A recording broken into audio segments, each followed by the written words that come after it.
Bonjour, bonsoir Kevin. Nous sommes le jeudi 25 juin et voici le résumé d'hier, mercredi. Alors nous avions parlé de ça, donc c'est pas facile parce que c'est un niveau C1. Je crois que c'est là. Hop, voilà. Donc, changer de vie, le syndrome du tourisme à la ferme. Leurs parents partaient élever des chèvres à la campagne, les cadres d'aujourd'hui quittent leur entreprise pour ouvrir des maisons d'hôtes. Crise de l'âge adulte ou choix rationnel.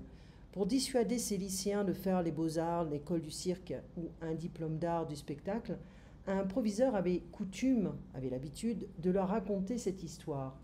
J'avais deux copains, ils adoraient tous les deux la montagne. Chaque fin de semaine, ils partaient ensemble en randonnée dans les Alpes. Le bac en poche, le premier d'entre eux choisit d'en faire son métier. Il devint, ça c'est un passé simple, guide de haute montagne. Aujourd'hui, il gagne difficilement le salaire minimum, les randonneurs sont rares et souvent médiocres. À mi-parcours, il doit souvent faire demi-tour. Les sommets, il ne les voit jamais. À 40 ans, il est usé. Mon second copain fit des études de commerce. Il est devenu directeur financier dans une grande entreprise. Chaque vendredi, il s'envole vers les plus beaux sommets d'Europe.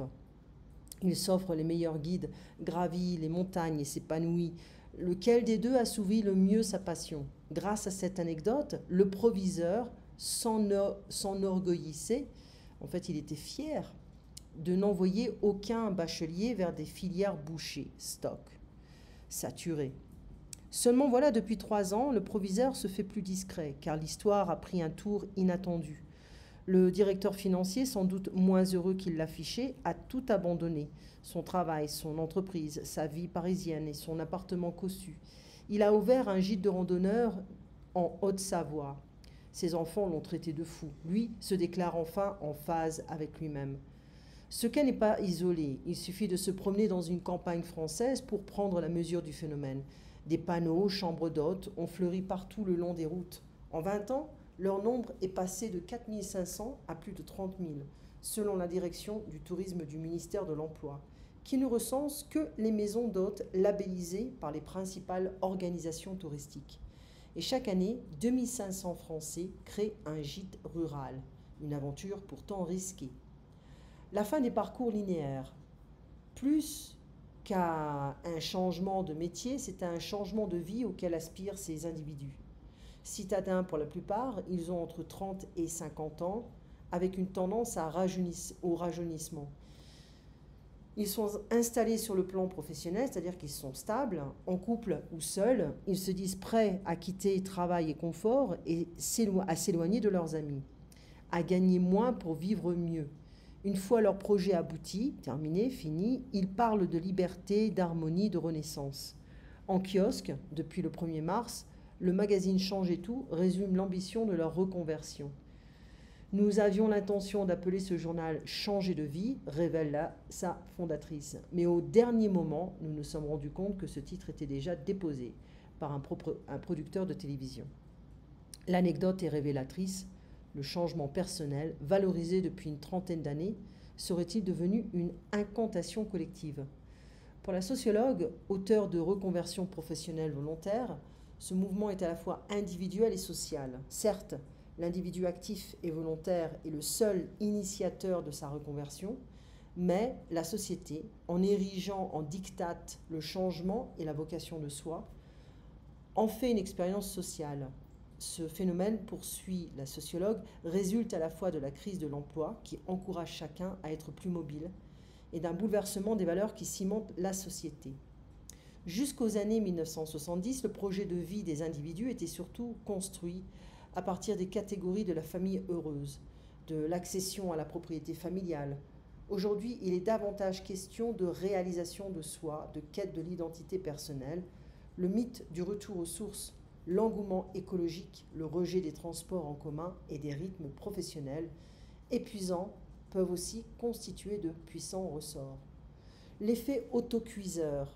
Si 7 millions de citadins rêvent de refaire leur vie au champ, tous ne passent pourtant pas à l'acte.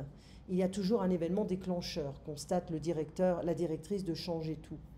Elle-même a quitté Paris et son poste de directrice de la rédaction d'un magazine télé, il y a 9 ans, pour fonder sa propre agence dans le Gers.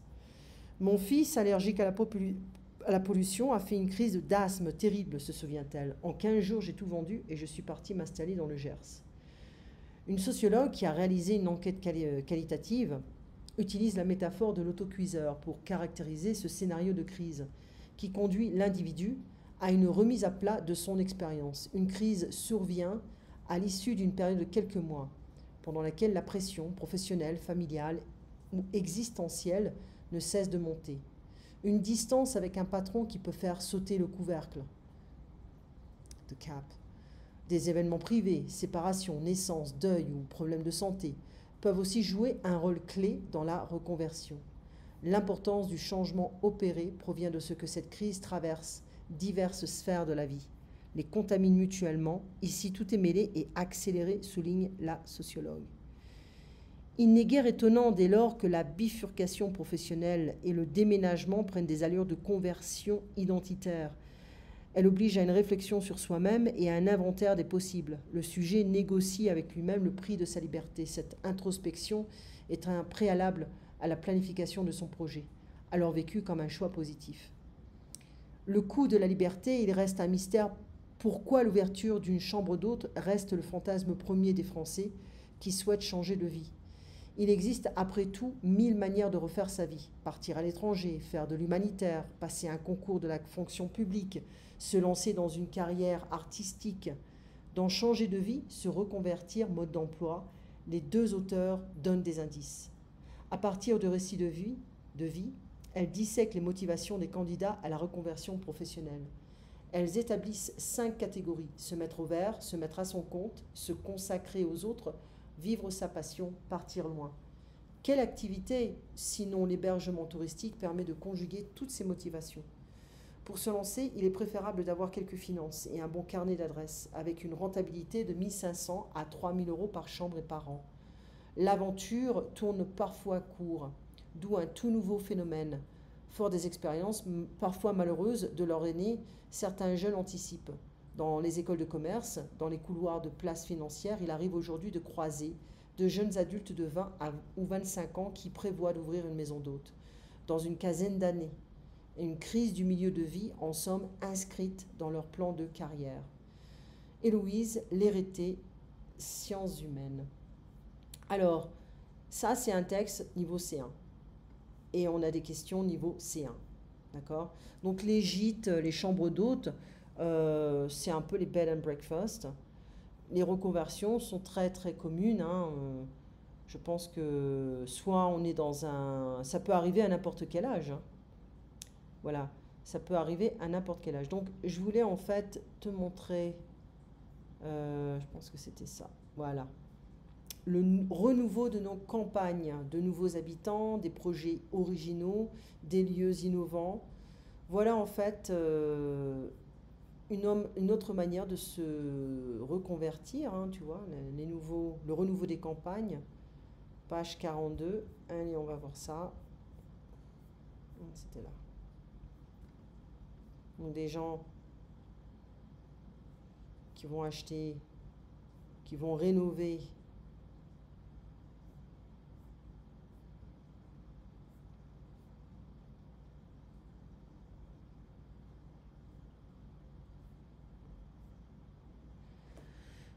faisant du bénévolat, que les clients du bar l'estaminets pour l'épicerie.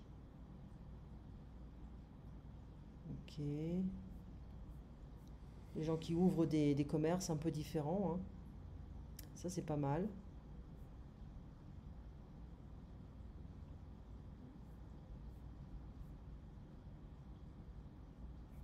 Voilà. Donc des initiatives qui sont un peu différentes dans les campagnes parce que les campagnes sont en train de mourir en France. Les gens partent à la ville parce qu'ils ils veulent travailler, ils veulent des vies un petit peu plus actives, etc. Voilà. Dans les villages, il n'y a rien. Et l'école disparaissent. Voilà. Ça c'est un peu hardcore. Enfin bref, ça, on pourra le voir. Regardez un petit peu les gens qui ont décidé de changer de vie, hein, et qui... voilà. Enfin bref, on pourra regarder ça, d'accord? Tu passes une très bonne semaine. On se voit donc mercredi prochain. On va faire, comment dire, on va essayer de voir la compréhension, d'accord? Et puis on va faire de l'écoute. Tu passes une très bonne soirée et on se voit très bientôt. À la prochaine.